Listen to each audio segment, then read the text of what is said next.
उपनिषद ज्ञान का भंडार है जिनमें अलग अलग तरीकों से आत्म साक्षात्कार के तरीके बताए गए हैं। किस तरीके से आत्म साक्षात्कार प्राप्त किया जा सकता है और स्थिति के वर्णन है कि अलग अलग स्थितियों पे क्या होता है, उसका अर्थ क्या है।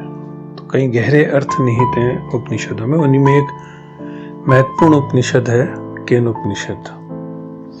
केन उपनिषद एक महत्वपूर्ण इसलिए कि इसमें बहुत सीधे तरीके से आत्म साक्षात्कार की दिशा बताई गई है कि कैसे हम कुछ सीधे सीधे प्रश्न पूछे गए हैं। उन प्रश्न के खोज करने पर अगर कोई खोज कर सके तो गहरे तलों पे, तो वो आत्म साक्षात्कार कर सकता है।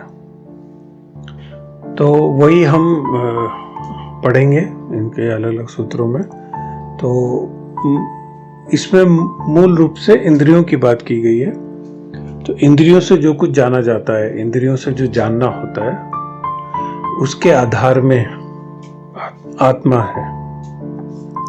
तो उसी पे जब प्रश्न उठाए जाते हैं, एक खोज की जाती है, जब एक साधक खोजता है, जब एक मुमुक्षु दिशा में गहरे में उतरने की कोशिश करता है, समझने की कोशिश करता है कि क्या है ये सारा प्रोसेस, क्या है, ये हो क्या रहा है, जानना क्या हो रहा है, इंद्रियों से क्या जाना जा रहा है। तो वो एक तरीके से केन उपनिषद में वही चीज बताई गई है। उसी दिशा की तरफ इशारा किया गया है कि उधर अगर साधक खोजता है, उस दिशा में अपनी प्रश्न उठाता है, उन प्रश्नों पे गहरे जाता है, तो देन वो उसको आत्म साक्षात्कार की संभावना हो सकती है, आत्मा को जान सकता है। और आत्मा की दिशा एक तरीके से बताई गई है कि वहीं पे आत्मा है।